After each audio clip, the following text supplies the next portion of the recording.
If you had asked me 5 years ago who I was going to marry, I would have laughed and said I wasn't the marrying type. But then I met Olivia. She wasn't just beautiful, she was elegant, funny, kind in a quiet way that made you feel like you could trust her with your secrets. She didn't dominate the room. She didn't try to impress. She just was. And that felt like exactly what I had always been missing. I met her at a friend's engagement party. I was sipping a drink alone, watching the couples laugh and dance, feeling strangely detached from it all, when she sat next to me and said, "You look like you're trying to escape without moving." That was our first sentence. And that was it. I was hooked. The perfect chapter begins. Our first few months together felt like a movie montage. Cooking together, late-night drives, deep conversations that felt so safe and intimate, like I could finally just be. She never judged, never nagged, never made me feel small. Everything about her said, "You're safe here." My friends noticed the change in me. "Dude, you smile now," my best friend Jordan said once. Like, for real. I was convinced I had finally found what people spend their whole lives searching for. And Olivia, she seemed to feel the same. Within a year I proposed. She cried, said yes. Everyone told us we were the dream couple. And maybe we were. At least, on the outside. The cracks I didn't want to see. Looking back, there were signs, little things. The way she'd go quiet when I disagreed with her, like I'd wounded her. The way she brushed off my questions about her past, or how every time I told a story that made me look dumb or messy, she'd subtly shift the subject. She never raised her voice, never criticized, but sometimes, when I opened up about a fear or failure, she'd just smile gently and say, "You're better than that." It sounded like praise, but it didn't feel like connection. Still, I ignored it. I thought, she's just private. She has boundaries. That's healthy, right? What I didn't realize is that we weren't actually connecting. We were performing for each other, playing roles we thought the other person wanted. The wedding that felt like a lie. We had a beautiful wedding, picture perfect. Her dress, the flowers, the vows, everything was stunning. People cried, clapped, cheered. But I remember one moment that haunted me even during the honeymoon. It was during the reception, after we danced and cut the cake. Olivia had disappeared for a bit, said she needed a moment to change shoes. I went looking for her and found her outside on the terrace, staring into the dark. She didn't know I was watching. She looked blank, not sad, not tired, just not there. And when I called her name, she turned with a smile like a mask snapping into place. "I was just taking it all in," she said. I didn't question it then, but I should have. Married life begins, sort of. The first few months were fine. We moved into a condo downtown. Olivia worked in brand strategy for a big company. I was freelancing as a UX designer. Our schedules were flexible. We had money, no big fights, no drama. But something felt off. She never wanted to talk about anything that wasn't positive. Any time I brought up something hard, like how my mom was struggling with her health, or how work had me burned out, she'd respond with, "You just need to reframe it," or "Let's not dwell on negativity." That sounds reasonable on paper, but in reality, it was like living with a motivational poster instead of a partner. There was no realness. Her carefully controlled world. One day, I came home early from a cancelled client meeting and found Olivia in the middle of an intense phone call. She didn't notice me at first. She was pacing the living room, her voice low but sharp. "I told you, I don't want him involved. He's not part of that world anymore. Just handle it." Her tone was ice, precise, cold. Then she saw me, and instantly the Olivia I knew returned. "Hey babe, you're home early." She hung up like it was nothing, smiled, kissed me on the cheek. I asked who it was.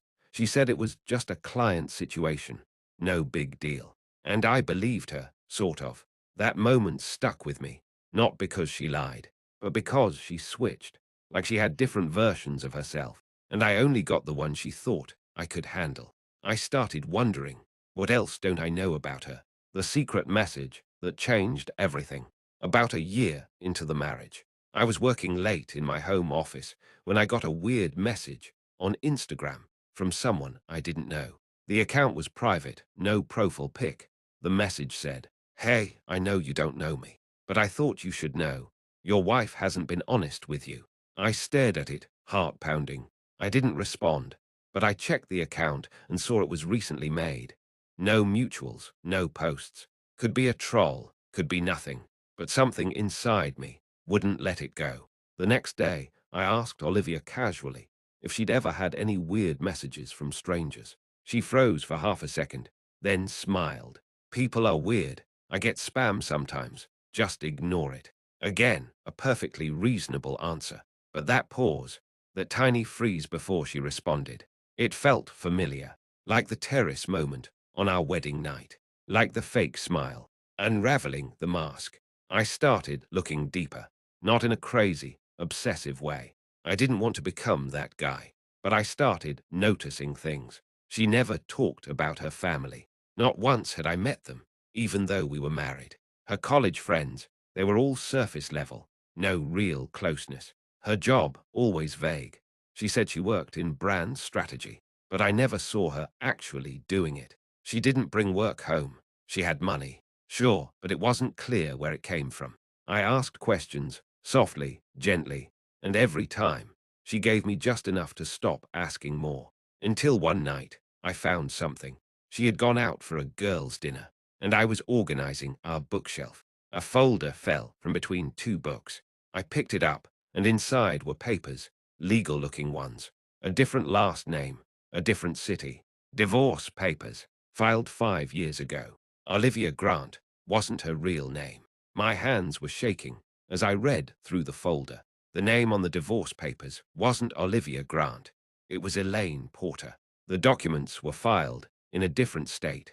The date was about 5 years before we met. She had been married before, and she never told me. Not once. It wasn't just the lie. It was the entire identity. The Olivia I knew didn't exist. She was created, curated, controlled. I sat on the floor of our apartment, folder in hand, for over an hour, trying to make sense of what I'd found, trying to convince myself that there was a rational explanation. But deep down, I knew this wasn't just a secret. This was a second life. The confrontation. She came home just before midnight, laughing softly to herself, heels in hand, like nothing in the world was wrong. I didn't wait. I found the folder. Her face dropped instantly. No mask this time. No pretend confusion. Just a long pause. Then very quietly she said, "I was hoping you wouldn't." And that was it. No denial, no outrage, just resignation. We sat at the kitchen table, and for the first time in our entire relationship, she told me something real. Her real name was Elaine Porter. She changed it after her divorce to start over. She didn't just leave a husband. She left a whole life behind. He wasn't abusive, she said. He just saw all the parts of me I didn't like, and I couldn't be that person anymore. So I became someone else. She looked at me, and for once, her eyes didn't sparkle. They looked tired. The real Olivia, or Elaine. She told me her ex-husband was a lawyer, controlling in subtle ways, but nothing she could prove or explain. That he criticized her every decision, made her feel small and stupid. That she spent years being the perfect wife, until one day, she realized she didn't know who she was anymore. So she reinvented herself. New city, new career, new friends, new name. And then she met me. "I wasn't lying to you," she said. "I was being who I wanted to be. With you, I could finally breathe.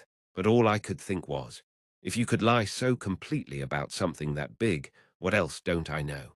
The fallout. We didn't speak for 2 days. She gave me space, slept in the guest room, didn't push.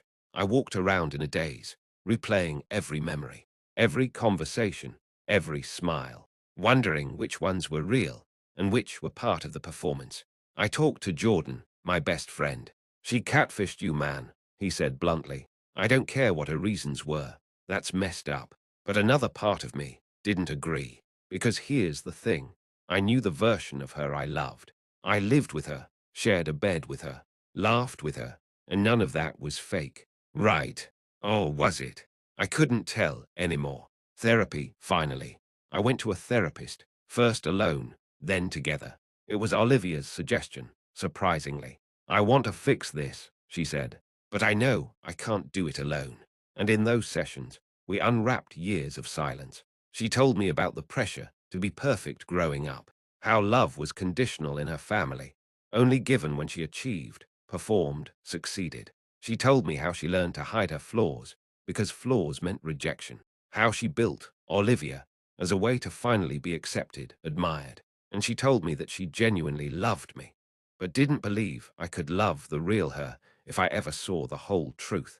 That part broke me, because as angry as I was, I understood that feeling. I'd spent years hiding my own flaws, too, playing roles, acting like I had it all together. Maybe that's why we clicked so well. We were both pretending, deciding to stay, for now. After months of counseling and hard conversations, I decided not to walk away. Not yet. I needed time, space, honesty, but I also needed to see what could be rebuilt if we stopped pretending. Olivia, or Elaine, told her close friends the truth. She told her job. She changed her legal documents back to her real name. She said she wanted to live fully as herself, even if it meant starting over again. That mattered to me. She was no longer hiding. We spent a lot of time getting to know each other again, not the fantasy versions, but the messy, scared, complicated versions. And surprisingly, we liked each other more. One Maury revelation. Just when I thought things were calming down, I got a letter in the mail. Not email, a literal letter. It was from her ex-husband. He had found out where she was. Apparently, he'd been trying to track her down for years. And he had a different story. He claimed she took money, that she drained their joint accounts and disappeared overnight, that she lied not just to me, but to him, too. He said, "You should know who you're really married to." I didn't confront her right away. I brought the letter to therapy instead, asked her calmly. Her face didn't change. She just nodded. I was scared. He controlled everything, including the finances. I took what I felt. I needed to start over. Maybe it wasn't fair, but it was the only way I could leave. It wasn't black and white. None of it was. But for once, I felt she was telling the truth. Because finally, there was no mask. The letter from her ex-husband shook me, but not because I believed everything in it. It was because it forced me to face a question I'd been avoiding. Do I really know the person I married? And more importantly, can I still choose to love her now that I do? Olivia, or Elaine, as I was slowly learning to call her, was finally honest. Brutally so. Every conversation from that point forward was stripped of the charm, the wit, the little performances. There was only rawness. And that's when I started seeing her for the first time, facing the mirror. One night, we sat on our balcony with tea in hand, not speaking. Then she said, "I wish I had met you as me, just me. No story, no mask. I think about that all the time." I didn't say anything right away, but eventually I replied, "I wish I had the courage to ask you to drop the mask earlier. But maybe I didn't really want to see past it." That moment broke something open. We realized that both of us had been feeding the illusion. I loved her because she made me feel like I had it all figured out. She loved me because I never asked her to show me her broken parts. It was a mutual fantasy, but fantasies don't last forever. And thank God they don't, because what came next was more real than anything we had before. Starting over on purpose. We took a weekend retreat, just the two of us. No phones, no labels, no husband or wife. We reintroduced ourselves like strangers. She told me stories about her childhood that she'd never shared before. Her parents' cold marriage, the pressure to be top of her class, the time she ran away from home at 17 and slept in a friend's garage just to breathe. I told her about my father's silence, my fear of failure, how I often stayed late at work not because I loved my job, but because I didn't know how to rest. We laughed, we cried, we forgave, and for the first time, we chose each other, not because it was easy, or beautiful, or perfect, but because we understood each other.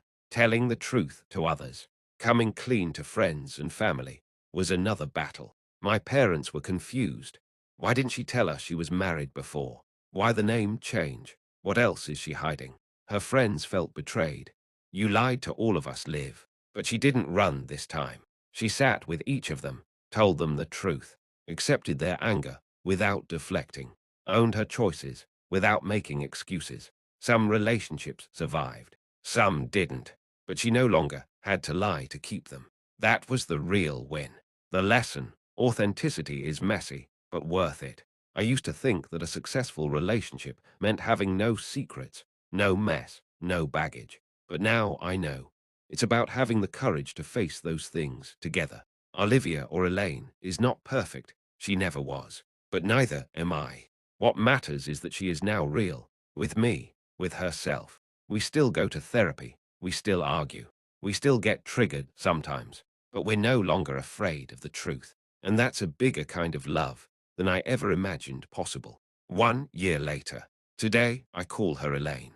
It took months for the name to feel natural in my mouth, but it does now. We renewed our vows, just the two of us, on a hilltop overlooking the lake where we first vacationed together. No dress up, no friends, just truth. I love you, I told her.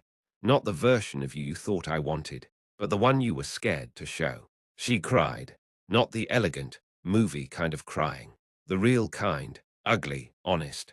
And it was the most beautiful thing I'd ever seen. Final reflection.